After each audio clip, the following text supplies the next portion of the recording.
Les pilotes que vous venez de voir font très bien les choses. Ils se servent de leurs yeux pour garder une distance sécuritaire entre les deux avions et ils sont en communication sur une même fréquence radio en permanence. Ils font essentiellement deux choses que nous, en tant que pilotes, ne faisons pas toujours de façon consciente. Ce sont pourtant deux choses importantes.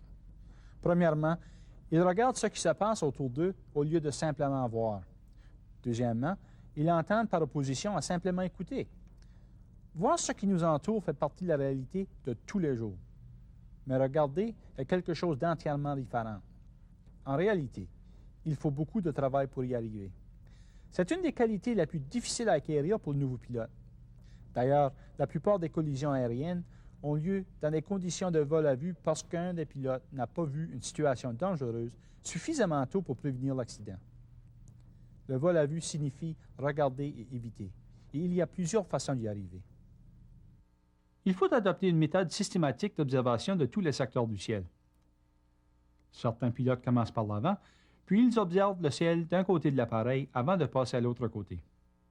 D'autres pilotes commencent par l'arrière de l'avion, du côté gauche, puis font un tour complet jusqu'à l'arrière du côté droit.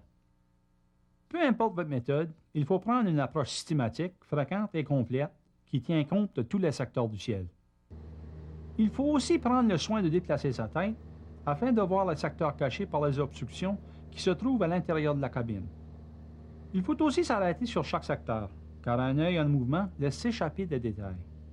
Il peut regarder, mais il ne voit pas nécessairement. De nos jours, le ciel est de plus en plus achalandé. Nous devons nous assurer de voir les autres avant qu'il ne soit trop tard.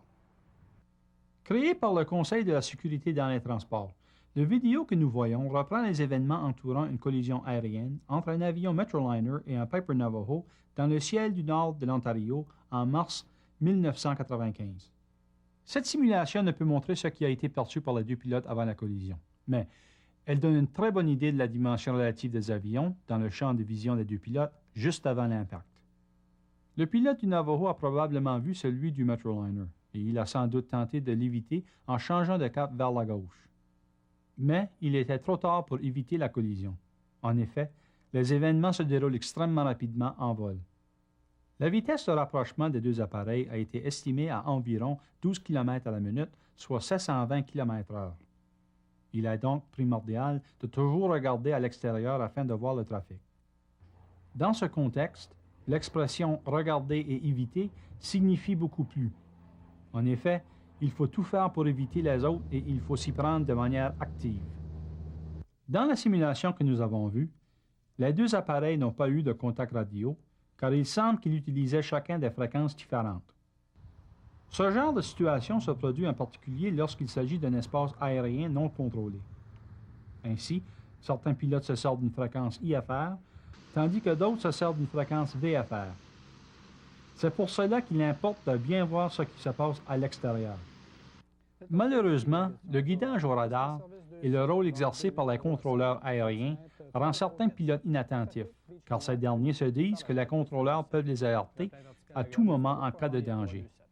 Il faut se rappeler que la priorité des contrôleurs consiste à assurer la séparation entre le trafic IFR et non le trafic VFR. Si vous volez en mode VFR, la notion de regarder et éviter s'applique encore plus fortement, car il y a de bonnes chances que vous n'écoutiez pas les communications sur la fréquence IFR.